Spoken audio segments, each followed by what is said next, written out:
बोला जो है पूरे क्षेत्र का राजा था, गणपति था, राजा था द्वापर युग में।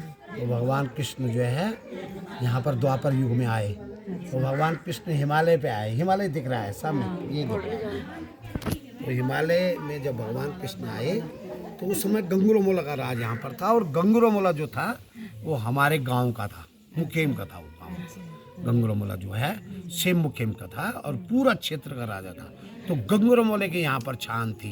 गंगुरमोला का पड़ाव था यहाँ पर, उसके गाय भैंस नौकर चाकर सब यहाँ पर रहते थे गंगुरमोले के। तो गंगुरमोला का जो है यहाँ से जो है यहाँ से दूध जो है दरबार में जाता था। गांव उसका नीचे था तो उसके नौकर चाकर और जो है सारे जो क्या नाम है गाय बकरियां जो सब देख रेख करने वाले नौकर थे तो वो सब यहाँ पर रहते थे। तो भगवान कृष्ण जब जो है भगवान की नज़र यहाँ पर पड़ी तो भगवान जो है ब्राह्मण के रूप में यहाँ पर आए।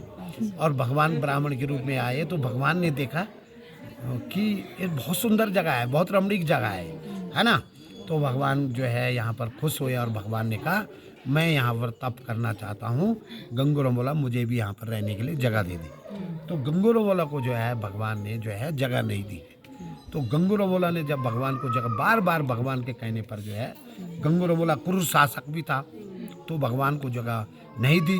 तो भगवान ने उन्हें श्राप दे दिया।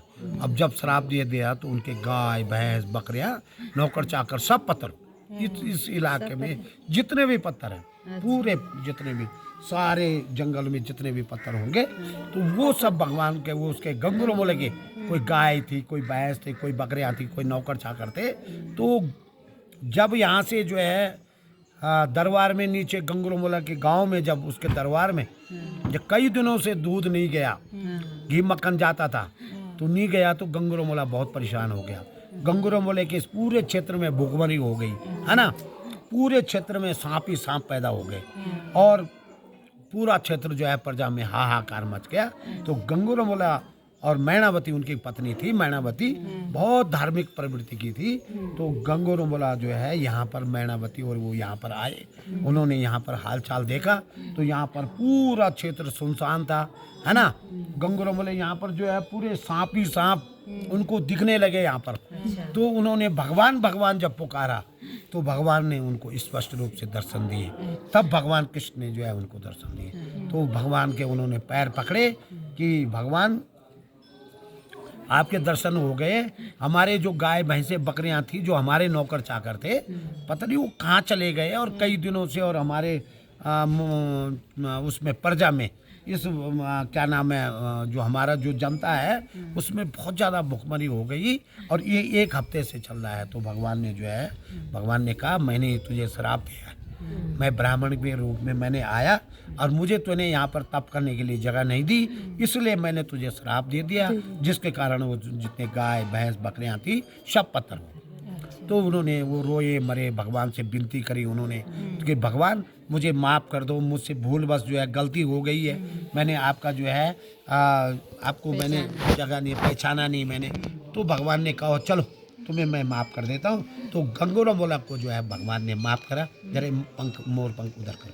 हाँ, तो जब दोनों ने भगवान से विनती करी भगवान मेरे जो गाय भैंसे बकरे आए नौकर चाकर हैं उनको वापस कर दो।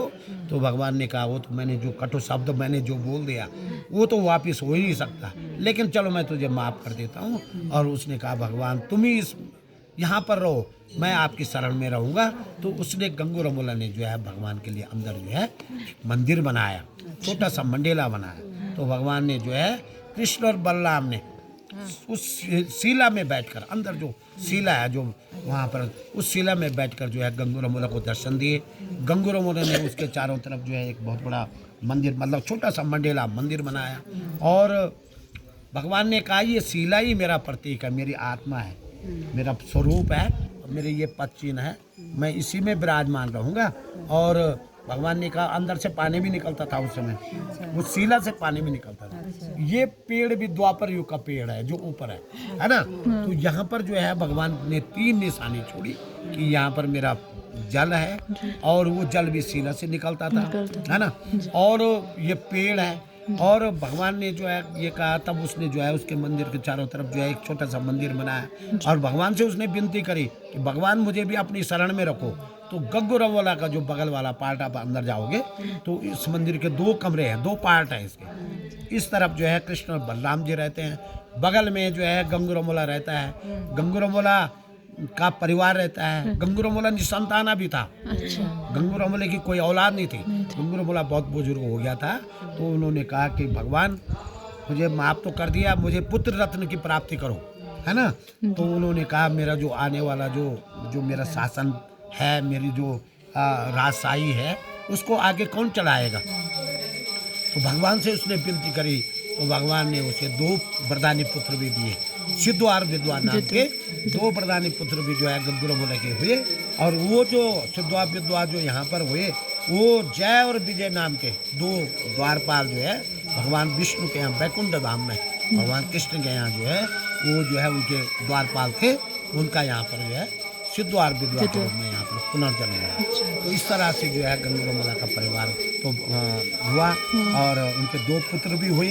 और उन्होंने भगवान से विनती भी करी कि भगवान मैं परिवार से आपके शरण में रहूँगा। तो सिद्धू और गंगुरमोला कैणावती उनका उधर से मंदिर है और इधर भगवान कृष्ण और बलराम का मंदिर है।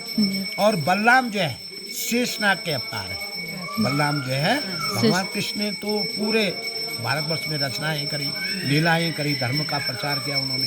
तो बलराम जो है यहाँ पर जो है बलराम शेषनाग के अवतार हैं। उनको जो है नागरजा कहते हैं। और सेम नागरजा इसलिए कहा जाता है कि सेम का मतलब पानी निकलता, जल स्रोत जो होता है वहाँ पर जहाँ से पानी निकलता है, जैसे गढ़वाल में निकलता है तो जल स्रोत होता है उसके लिए, तो उसको